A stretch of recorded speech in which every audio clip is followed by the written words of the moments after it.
Welcome to Lynn Cullen Live at pghcitypaper.com. Email your questions and comments to Lynn at pghcitypaper.com. Hello. We are hoping to get through the program. The voice is not... You sound like Diane Rehm. Oh, for God's sake. Well, I do a little. I did. Hello. This is Diane Rehm. For some reason, carried on most public radio stations, even though the program I do is frankly dull, really dull. And on top of it, you have to listen to me. How do people listen to that? I'm sure she's a lovely woman. She has a great reputation as being very intelligent and knowing how to do an interview. But it's not like she's a personality or anything. I think she's been on for 20 years forever. And then she had this voice thing happen. Yeah. And she heroically returned to the airwaves. And amazingly, they took her back. She must really have some really... clout. Really. I mean, I don't know how you can listen to that. And initially, when WISA are now, it used to be DUQ, program their daytime, I don't think they had her in it. They had some interesting programming, and then just relatively recently. They threw out some good shows they had that were informative, that were, with people who didn't talk like this. And they gave Diane Rehm 2 hours. 2 hours. You could listen to her right now. As a matter of fact, we're on... She's been on vacation for a month. She's on the same time I am. If you tired of me. If you get tired of this voice... What a panoply of voices are available to you. You can have that one or this one. What'll it be?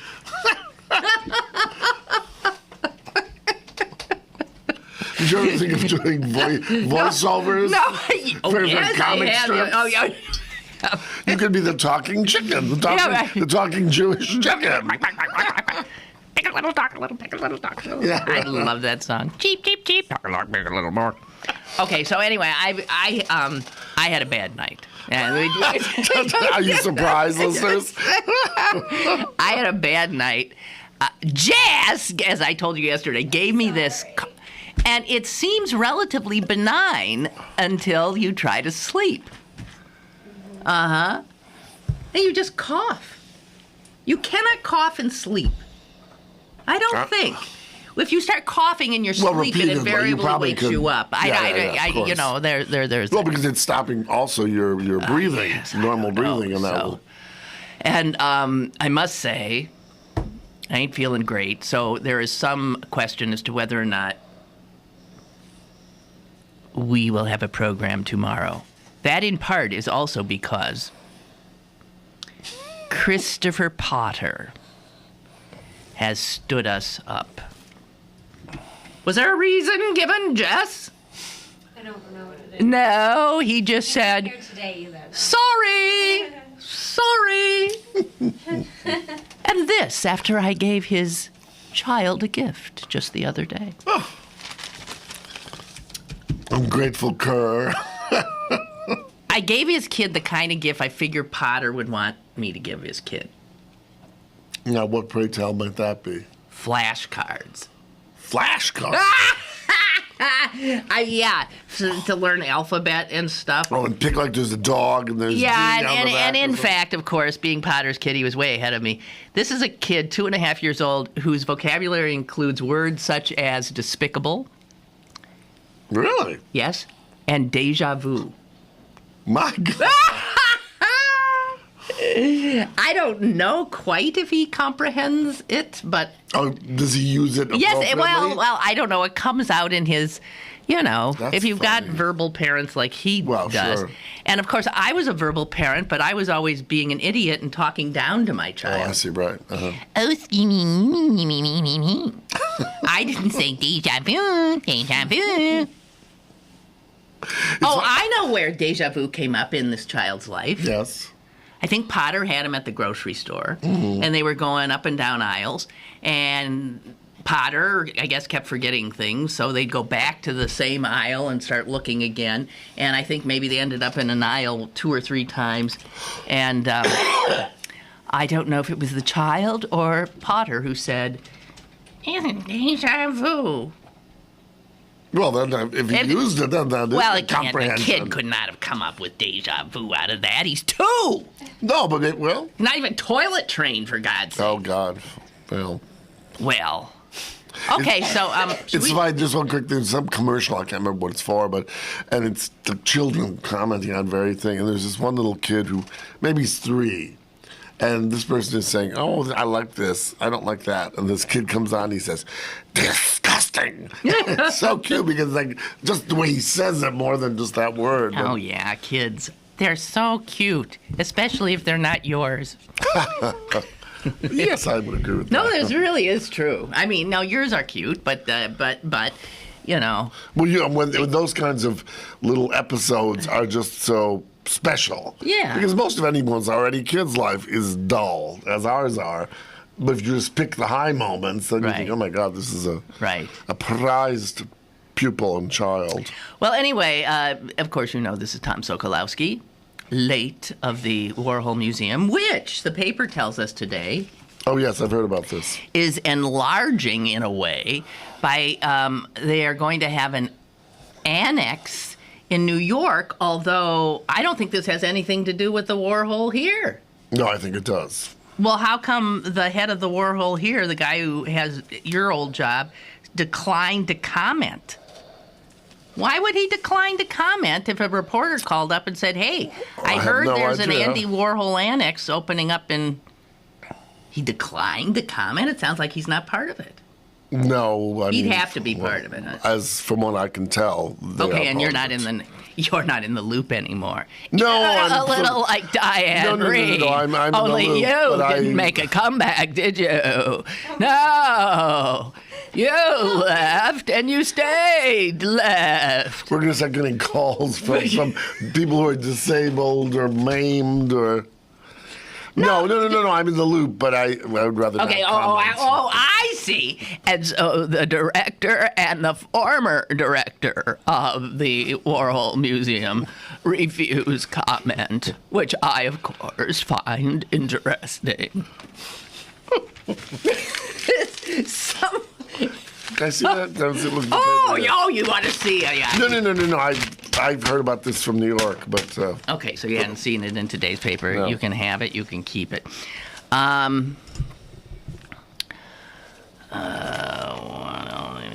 Okay, so there was this tantalizing story in the paper the other day. I love stories like this. I don't know anybody. I don't know any of these people in this story. Ellis school head quits suddenly. Well, it turns out the woman who's been running the Ellis school. where all the grand ladies of Pittsburgh have been I used to live trained. I used to live in the backyard of the Ellis School, Oh. essentially, right? And I now live near it, and it just why do I have such? I have an innate dislike of private schools. I just Really? have an innate dislike. I drive by Winchester Thurston and sort of like, I feel my nose wrinkling. I drive by the Ellis School. I don't know why. I just think, actually, here's what I think. Yeah, what do you think? Fuck you. That's what I think. I always Why? do. I don't know. I can't help it. And it's not envy because I have some means, actually, and I could certainly have sent my child to Winchester Thurston or Shadyside Academy. which has, a middle school and then a senior campus. I just hate those places. I hate the pretension of them. I hate that they give the kids who go there such a sense of being special, and also give them this rarefied environment, sort of like little hydroponic plants. I hate it because in the best possible world, yes, public schools would be the be-all and end-all, and everyone would go. And so the rich little kids, and don't start calling me about they take scholarship students. I know. I know. The rich little kids whose parents can give them every possible leg up in the world and are doing so.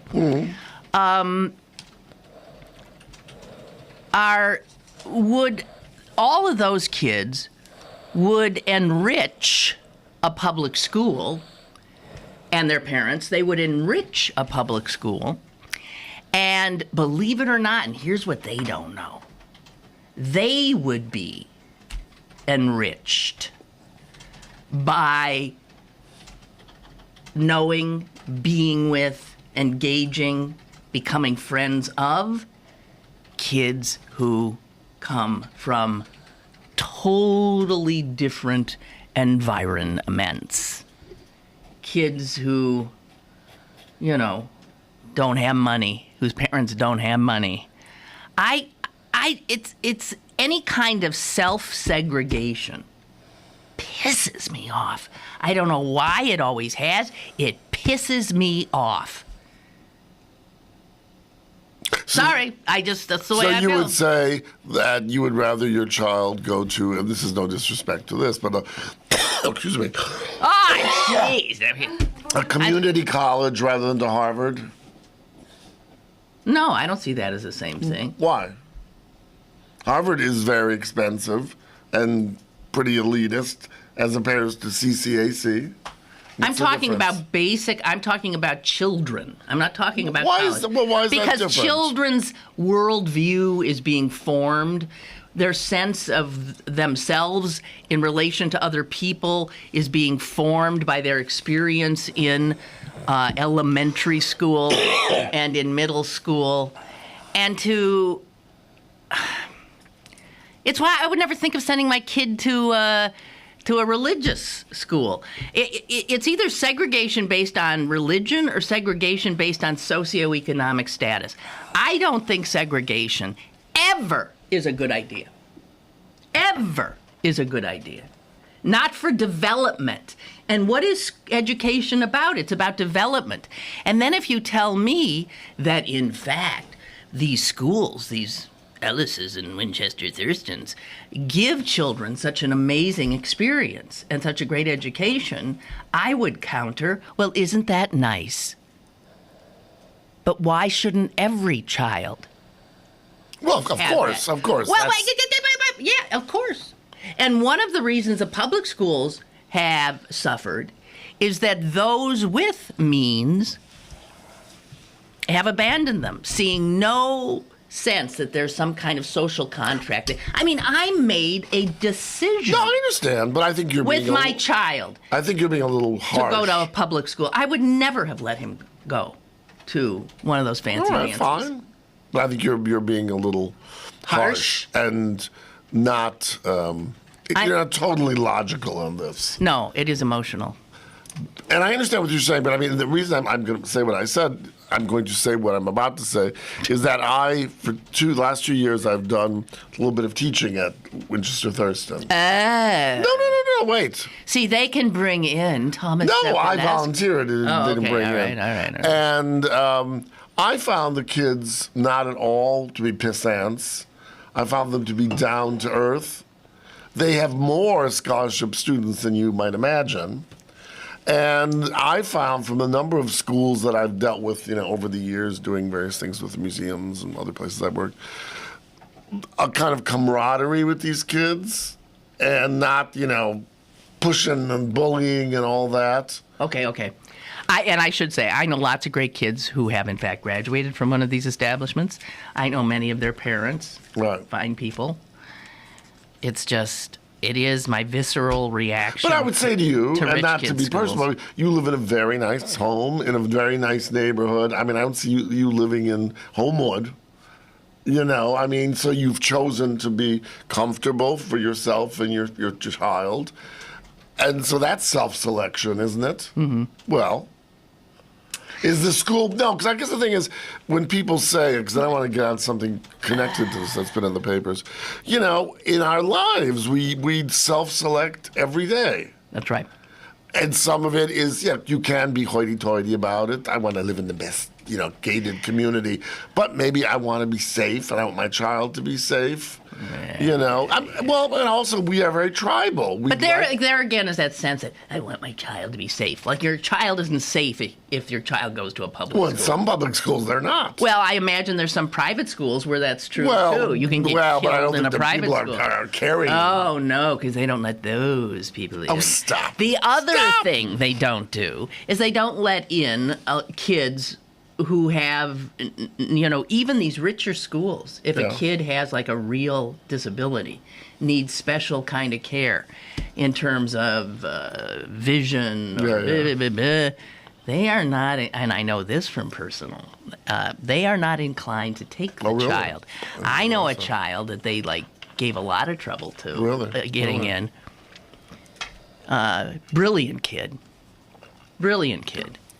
who now has graduated from Brown. Right? Good right. for him. But because it would require, and I don't know, I'm sorry, so the head of the Ellis School, resigned suddenly. Listen to what her name was. I just love this. And this is classic.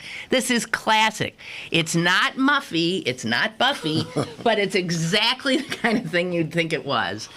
It's a name you never heard of. Her name is Randall.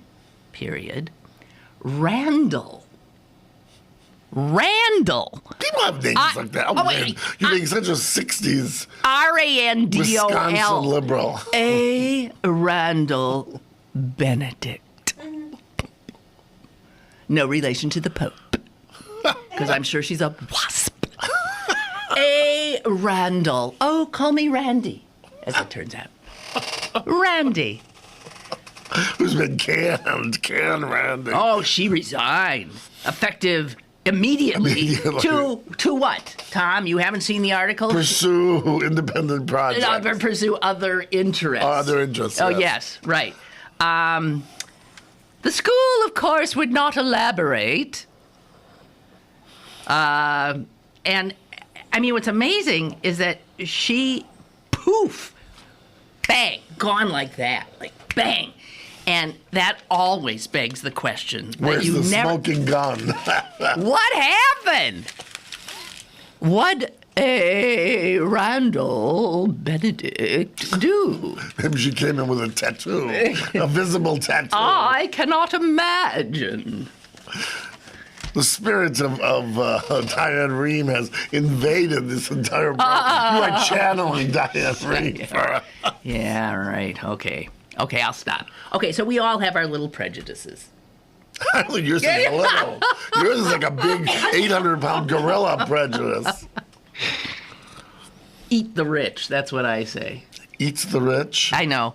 Eat the rich. It's a piece of graffiti I saw easily 35 years ago when I was visiting my sister in New York City, and she lived way, way, way up in Manhattan. And there was it said, "Eat the rich." It was the same time that the Son of Sam was on the loose. Oh, wow. Uh-huh. Yeah, because I remember we were like... Is it him? Is it him? Is it I him? know. Are we going to get eaten or are we going to get shot? It was a terrifying time in New York. Okay, so Chuck writes, I have the same cold. Is it a cold? I don't... Well, whatever. And I agree. Pleurisy. I always like it's that not word. until you try to sleep that it's a real problem. Tomorrow will be day 7 of mine. Oh, God. I'm pretty sure I caught this from Jess, too.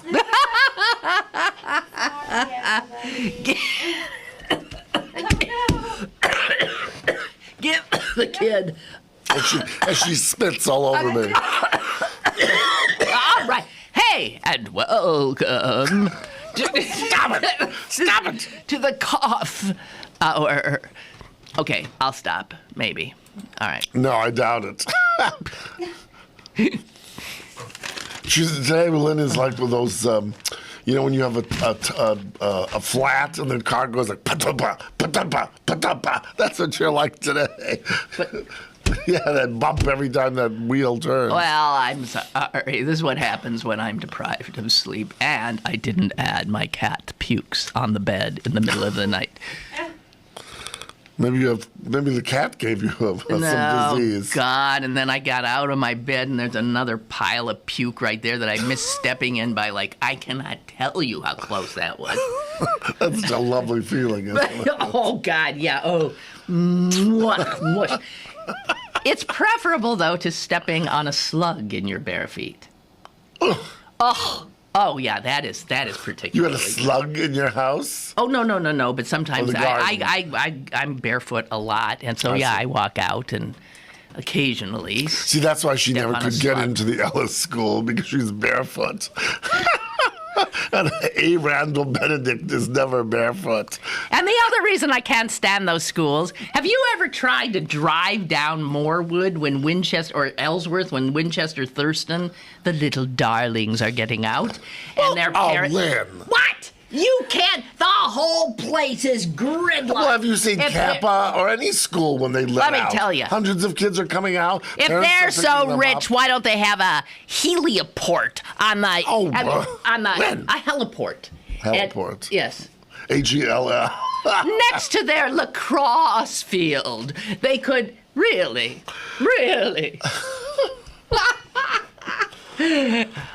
Eat the rich. Okay, I got one more. We're going to do a quick... I'm so full of animus. Yes, you really are. You wouldn't know. I just went through Rosh Hashanah and Yom Kippur, sitting there thinking what a bad person I was and how I'd resolved to do better.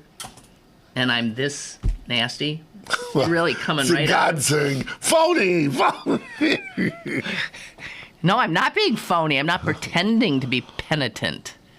Well, PJ, nothing came up. Or maybe he's just saying funny voices as a affirmative. He has a no, nothing. There's nothing there. Oh, this is one attachment. Oh, there's an attachment. Well, okay, listen, yes, and there's a call. Hello. How you doing? Doing fine. That's why I'm totally against this privatization of the public schools. Because what'll happen, we'll be subsidizing those rich bastards in their fancy schools they have. Well, we're already subsidizing a lot of what are essentially private schools. We are. Yes. Yeah, right? So in this cyber school, it's okay for kids that are bullied or something. Maybe they can't handle it in school and that. Mm-hmm. I could see that to a certain extent, but if it's going to all go to that, I don't know what's going to happen to public schools. Well, damn the little people. I can't believe you're even bothering to think about them. You go tell them to have a nice day. Oh, yeah, that's right. Yeah. I could use that line. You caught on to it, so. Oh, I loved it. That's your tagline. You've got to use that. Okay, have a good day. Thank you.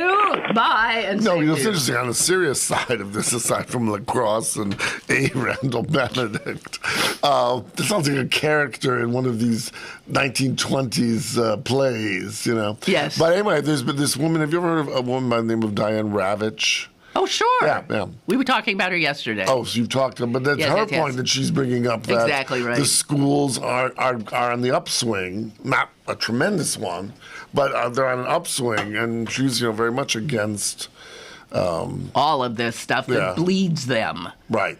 Charter schools being way up there, and scaredy cat rich people wanting to give their kids even more. Well, she didn't go into that. I think the world would be better if the rich stopped trying to pull away. You know what I mean?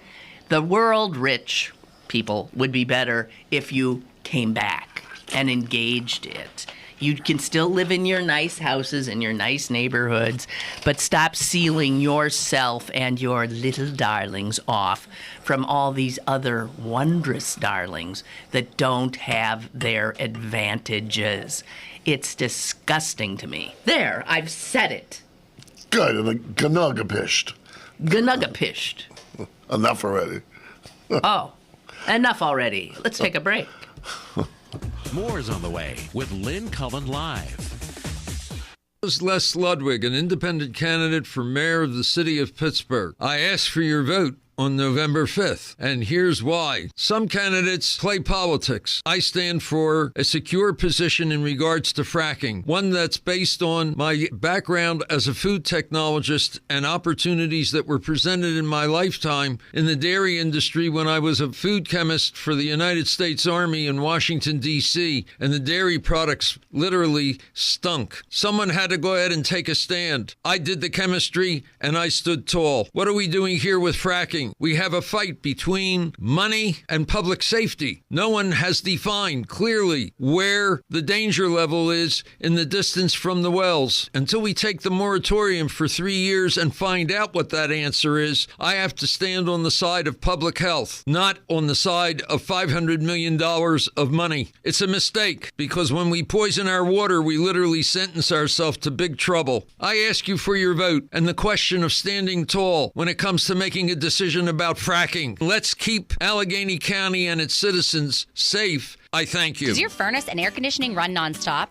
Are your heating and cooling bills too high? Contact Pittsburgh Foam Insulation. Their certified installers are ready to insulate your home using the best wall insulation products available, and the owner has over 20 years experience. Pittsburgh Foam Insulation is locally owned and is not a franchise, so unlike their competitors, there are no franchise fees that will be passed on to you, which means Pittsburgh Foam Insulation is able to offer their customers a lower, more affordable price than their competitor. Call 412-856-6100 for a free, no-obligation estimate, or visit PittsburghFoamInsulation.com. You're listening to Lynn Cullen Live at pghcitypaper.com. Once again, here's Lynn Cullen. Hello there, and welcome back. Sokolowski, I want to... Oh, you're full of stuff today. Well, I want to pick your brain. Okay. I read this yesterday, and I found it... It's in, of course, the arts section. The art. And since Miss Cullen is so anti-elite, do you even read the art section? Do you mean that you think the arts are only something that the... Well, you've taken on that voice, so you obviously do. No, I don't.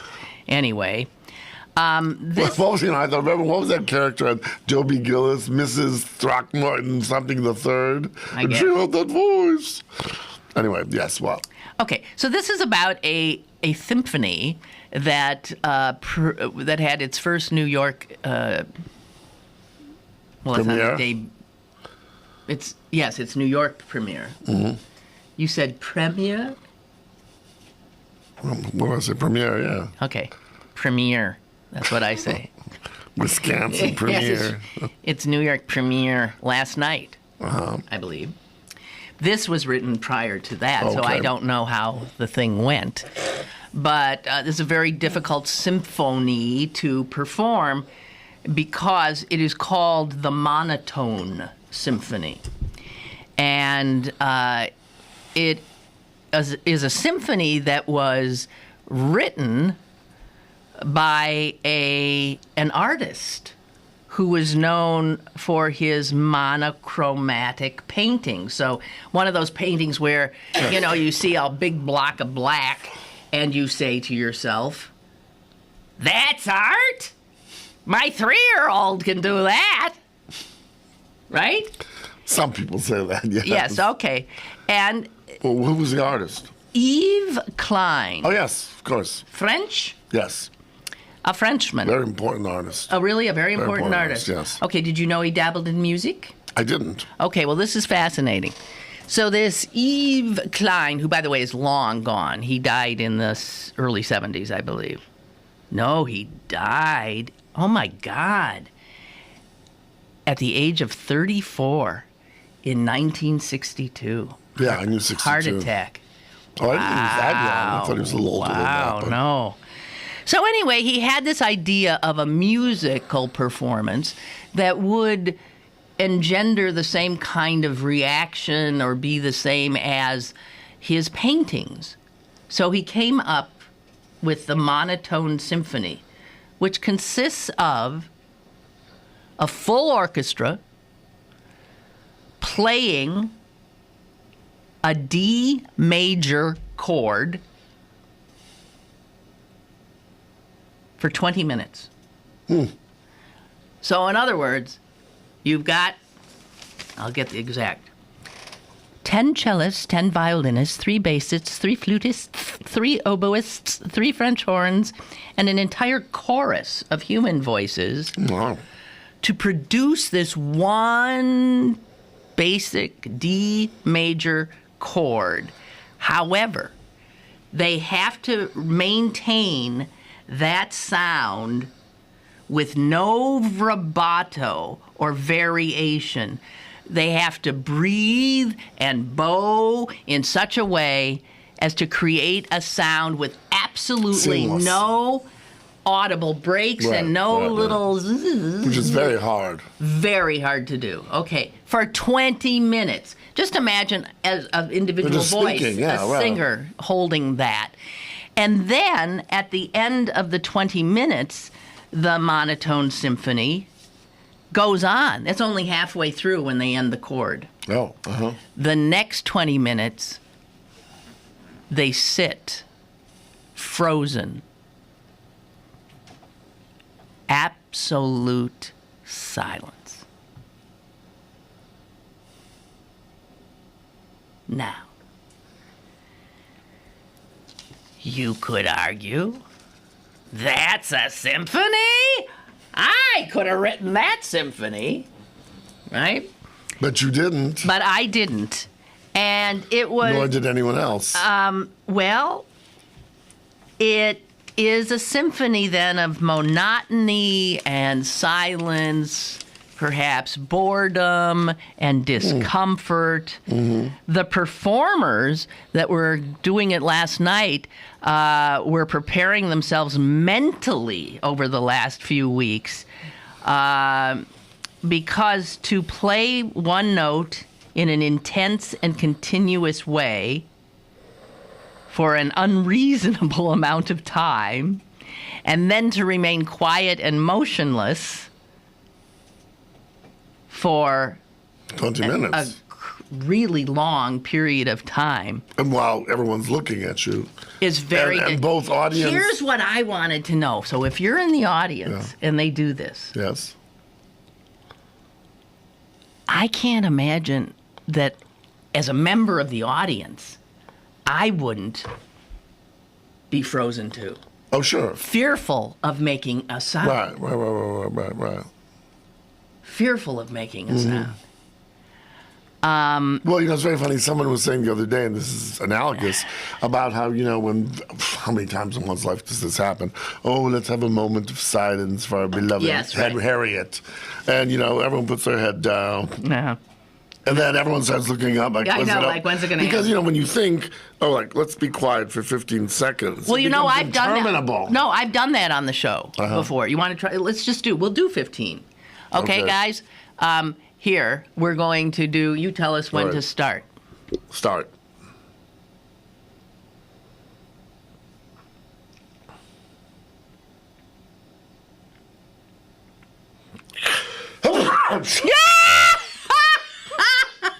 That was probably Freudian, but I was 10. Oh, jeez! That was just 10. Yeah, but it does seem interminable. And it wasn't silence. I could hear Jen's pen scribbling. Jen. Jess's pen. Jen. Oh, yeah. That's Jen's what pet. Diane Reed. Okay, all right. I know your name. You're the... That's what we call Alzheimer's. No, but I think part of it is, someone's...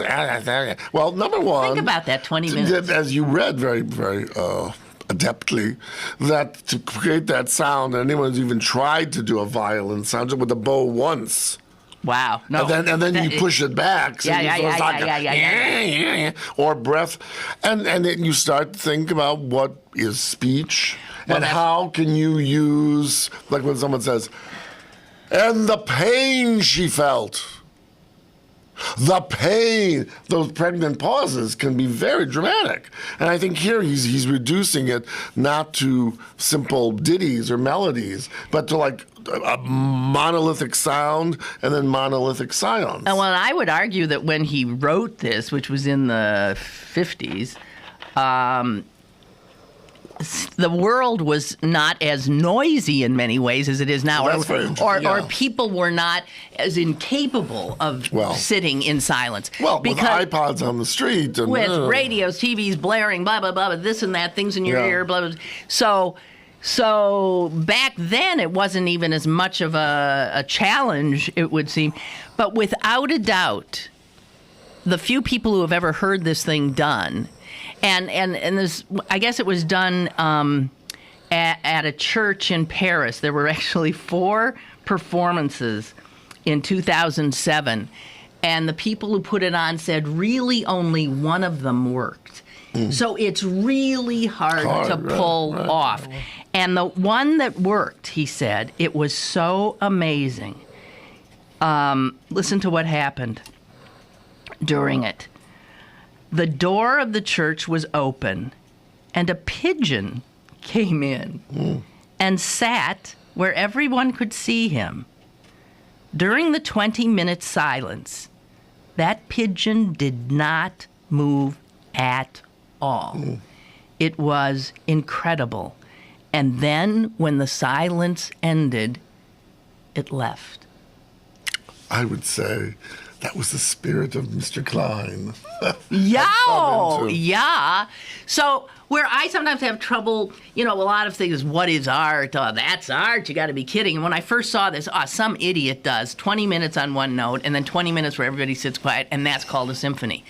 But the more I thought about it, I thought to be in that audience or to be somebody trying to pull it off on stage would be take such an effort of concentration and focus. And without a doubt, and they say this in the article as well, the most difficult part of the symphony for audiences is by far the silence. Right. And I think it's, and I'm getting my quip about metaphor, I think the idea that bird, it was this quiet place, and not that the bird knew what was going on, but that it felt safe because there was this absolute sense of quietude. As opposed to if they were playing away at Beethoven, I doubt that bird would have sat there. Whatever. So I just thought you would, because sometimes art is so weird, and this seems like, this is weird. But then, I think there's something wondrous about it. Well, I think the point I always make is that good, great art, music, theater, whatever, is never easy. One can think of a, Ha-Ha play by, what's his name? I can't think of his name now. Broadway playwright, comedic playwright, or some Neil Simon. Neil Simon, thank you. And his stuff is pretty good, but it's not Shakespeare. But that real art takes work, both on the part of the artist and on the part of the listener or viewer. And you can't expect great art to get it right away. It shouldn't be easy. It shouldn't be easy, exactly. And so I think if the audience is willing to put the time into it and start thinking, just as you were reading it, you began by saying, this is It changed my mind as I was reading it. And you were just reading about it. You weren't even... Right. Because I am a proponent of silence, and I am somebody who loves it. And I am somebody who is upset at the fact that very few people can tolerate. That's true. Even 15 seconds of it. And to think of a minute of silence. There was someone who saw this symphony and said that their initial reaction when the silence started was to start laughing. And then the laughter went left, and then there was just discomfort. Well, and then the discomfort left, and they were just sort of in some kind of state where and they said they found out that silence was something that is just almost overwhelmingly powerful. Well, and also I think it's partly also when you're in an audience of people and there's something difficult and strange going on, your immediate thought is, oh, I don't want to seem stupid. So, if I laugh, well, I really look like a jerk. I mean, and even if it's not about silence. And then then you go past that, and then it's sort of your mind has to wander. Just like anyone who's tried to do, transcendental meditation or something, the whole thing is to just free your mind. But during that time, are you thinking about the bills? Are you thinking about, and to get past that to that's all. It's a very long and very rich process. I think it's amazing. Anyway, the guy who, I guess is producing it says, when it's right, when it's done right, you have this huge block of sound. There is such a beauty within that sound. You sit in the audience and you start to hear melodies and fragments of melodies, and yet nobody is playing them. And then, because it seems to have no beginning or no end, you're freed from the phenomenology of time. Whatever. It is a powerful thing. I would love to be in a situation where I had to sit for 20 minutes in silence with a whole bunch of people. And I did once take a class at a local hospital that was for people who wanted to find a good way to reduce stress or to alleviate pain without medicine. And it used a kind of meditative thing, meaningful meditation, in which the awareness of something like silence or the awareness of a one, piece of food in your mouth, its texture, it's this, it's that, to take the time to, and it is wonderful what happens to you when you slow down everything like that and focus on something so small or seemingly small. Well, we're such, especially younger people, multitaskers that you're jamming something in your mouth, you're doing the computer, you have the iPads. So things. Someone just sent us something about Diane Rehm is coming to Pittsburgh. I forgot about that. I did hear that the other day. I think you should go. An evening with Diane Rehm in Pittsburgh, November 7th. 90.5 WESA is pleased to welcome NPR's Diane Rehm to the Hillman. To the Hillman? It's that the Hillman auditorium at the Cancer Shadyside. No, Shadyside Academy, I think, out in Fox Chapel. Your favorite person. Things are so circular. Yes, why isn't it in Shadyside if it's called the Shadyside Academy? I never understood that. That's what I never understood. I know. So join Diane as she talks about her career in public radio and answers your questions. Chuck and Cuddy writes, I'll see you there, Lynn. Yes, lots of Z's. I think you should go. Maybe we both should. No, I'm not going near the place. I'm going to take a break.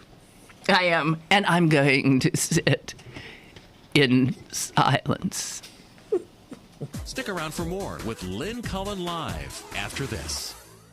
Come to Little's for all of your back-to-school needs.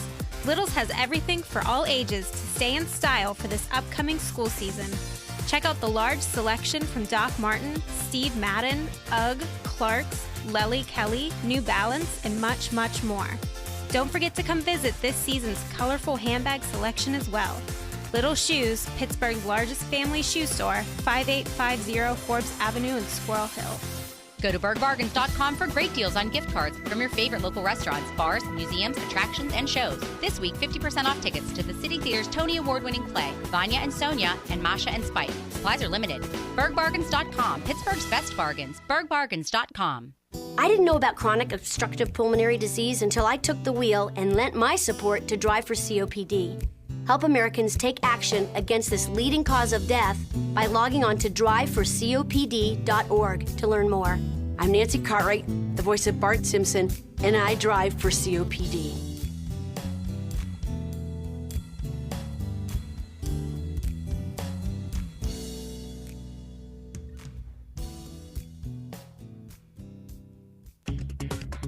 Now, it's back to Lynn Cullen Live at pghcitypaper.com. Okay. So the rubber ducky's coming. Oh, yes. You don't think that's art? What do you think about the copyright thingamajig over there? You don't know about this? No. Okay, so Joe Wass over at the Toonsium. Oh, yes, right. He made up some T-shirts with a rubber ducky on it that says, they say like quack and that. And he got a cease and desist email from the Cultural Trust saying, "That's our rubber ducky."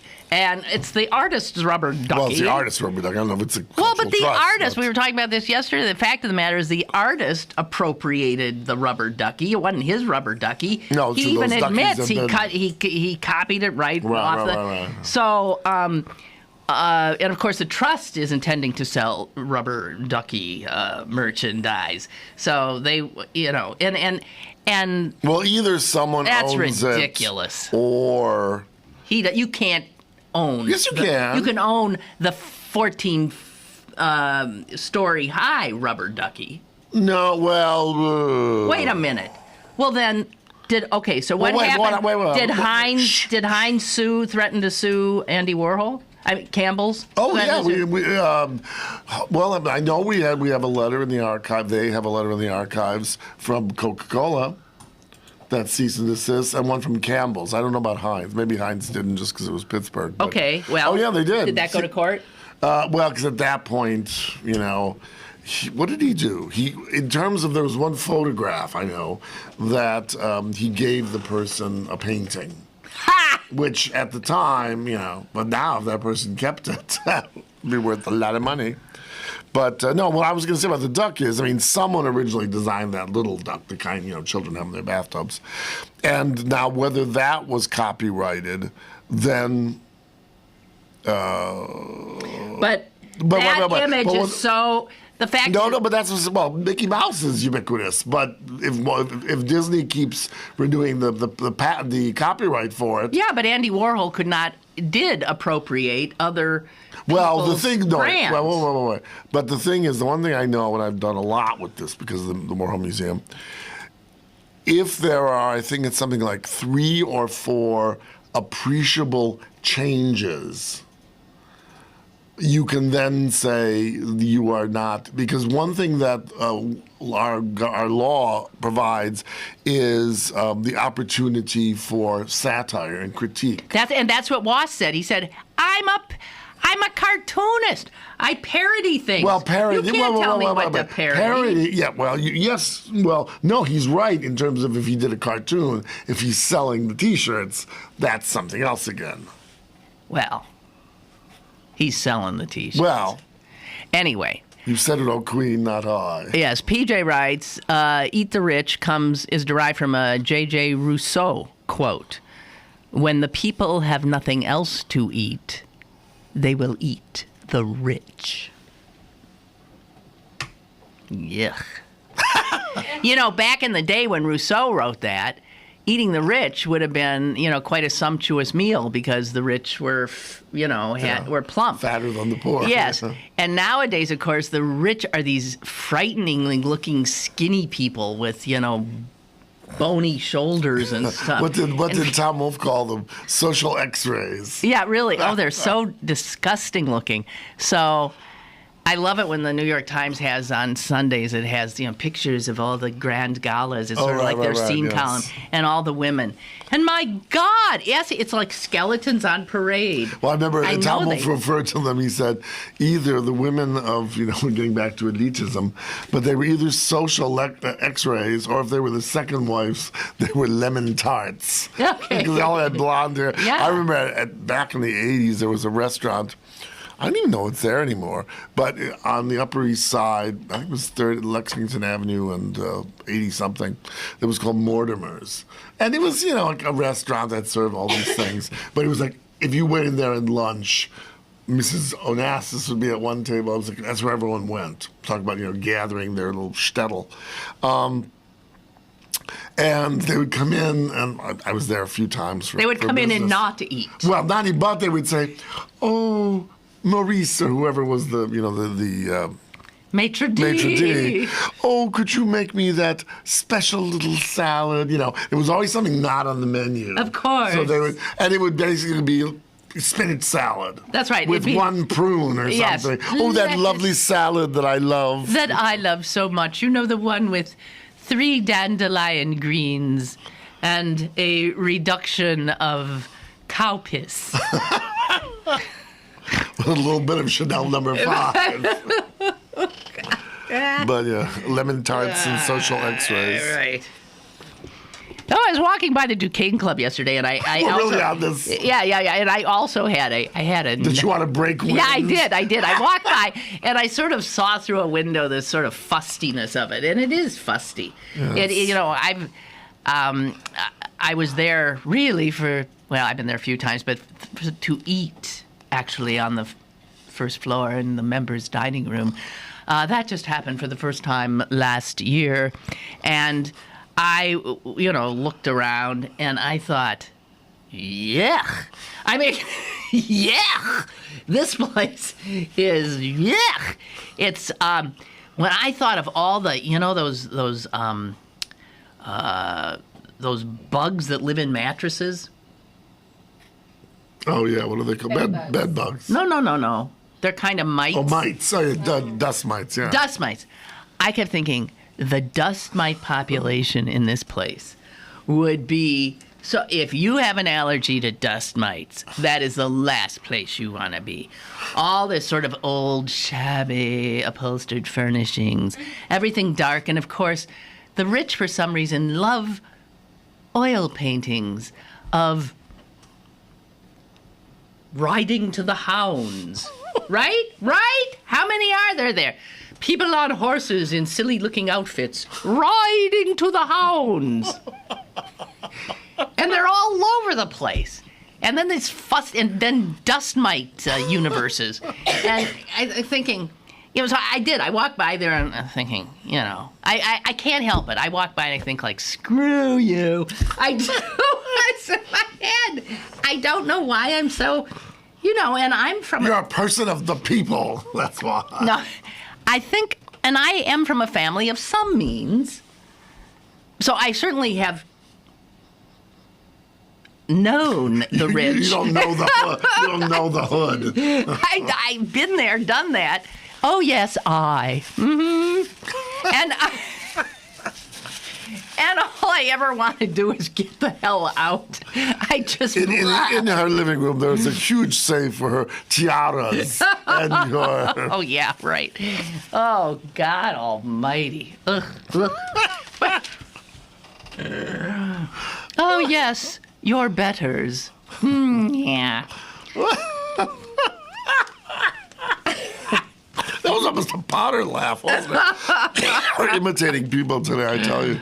Oh, yeah.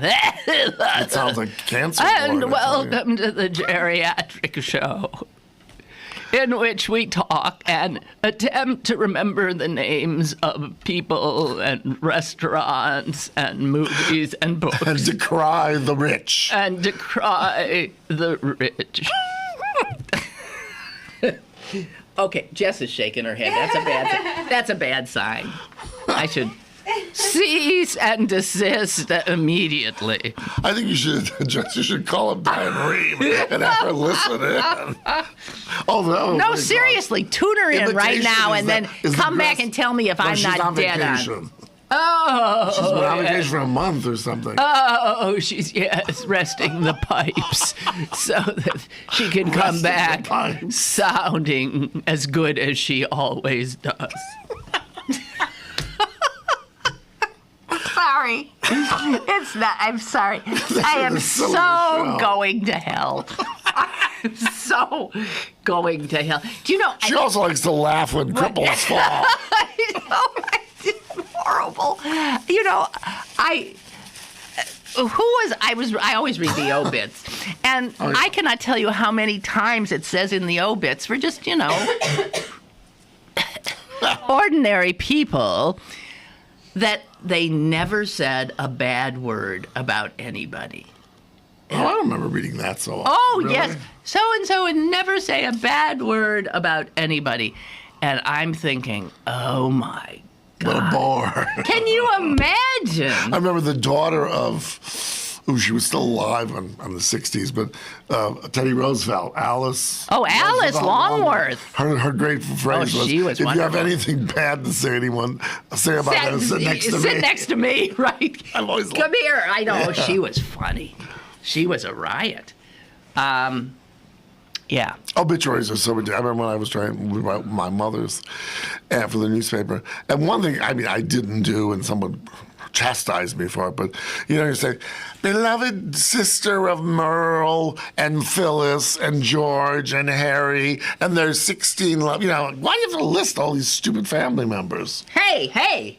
Well, because that's the form of an obituary. Doesn't have to be the same. Well, in which women didn't have the vote, black people didn't have the vote. Right. Okay, but so no, because the most important thing that somebody leaves when they leave this world is their family. Yeah, but you have to list all the Makatonim. Well, you don't have to. When you read some of these long ones, half of it is just all these I know, names. just names. Well, you don't want to I like to hear about anybody. achievements. Yes, I do too. But if there's no achievements, then you get the names. and Poochie and Punky, their dogs, and Fifi, their cat, and one little raccoon used to sit on the windowsill and chirp. So what's your obit going to say? Glad to mean old Cuss is dead. He made them laugh. That's one of the things I'd like them to say. Make them laugh, make them laugh. Make them cry. All right. I've decided, like Diane Rehm, I need a bit of a break. No, we're not doing a show tomorrow. I just want you to know. Yeah, hear that? But if she does, tomorrow she will ape Red Skelton's voice. I can't do voices. Oh, no? No, but for some reason I can do hers probably, and here's what's going to happen to me. You're going to sound like that. I will end up sounding years. exactly like her, because that would be my just dessert. Well, like my mother used to say, remember when I was little, she'd say, that face is going to freeze on you. Yeah, freeze on you. Well, I remember, I used to make fun of the old lady across the street when I lived, was a kid in Green Bay. Shorty Keppick. Friend of A. Randall Benedict. Oh, no. No. Oh, Shorty was a piece of work. So Shorty... Well, it seems so was A. Randall Benedict. Right, but she wasn't short. She's out. She wasn't short. She was... I don't know, but she had large. She wore Bermuda shorts a lot, and she had large, rather, to say the least, unattractive legs, and they were ridden with varicose veins. Yes, ridden with varicose veins and road maps and oh God, I used to look in such children are appalled by old people. Flesh. My son really he loves to look at the flesh on my hand now, and how if you pinch it, yeah. It stays up. It used to go back down. There's no collagen anymore. Yeah. Really, it's horrific, and he's fascinated by it, or my crooked finger. Oh, all I have to do to creep him out is say, "Hey Sam, high five," and he goes, "Ugh." So anyway, just desserts. My legs, they bear a slight no, I do not have cankles, but I do have a swollen ankle, and my legs are nothing to look at. And if I weren't so self-conscious and walked around in Bermuda shorts, some child would be as appalled at my legs as I was of Shorty Keppick's. Hello. Hey, Lynn. Yes. You should do a show tomorrow, but sit there for 1 hour in complete silence. I love that idea. Hey, feel better, though, all of you. I think that's why Potter didn't want to come tomorrow, because he doesn't want to catch the croup from you guys. No. Shoot. Thank you. Thank you. The consumption. Yeah, right, exactly. Right. Thank you. Thank you. All right, I'll talk to you later. Bye. Thanks. Bye. It's a great idea. I wonder if I could do it. The trick would be doing it without coughing. Well, you could do it by just sitting there and reading the paper. Who would know? Do you know what I can't figure out is what does the conductor do during that piece? Well, I guess presumably he must have a watch. Yeah, that's all. So the conductor's like a timekeeper. I don't think even during the musical part he's going like this. Because that's to create both pace and dramatic. He would start color. it out. Yeah. And he would stop the sound. But how does he let the people know that that it's over when the 20-minute of silence? Well, probably he put his hands down and then turned for applause, I guess. As they do when they finish, you know. I guess. God. Well, I hate to tell you guys, but apparently Tom has finished his Diet Mug root beer. Diet Ream has left the building. Diet Ream is leaving the building. And we're, yes, I'm playing hooky tomorrow. Okay. I'm afraid to say it, but go Bucks. And I'll see you on Monday. I sure as hell hope so. Did they win you?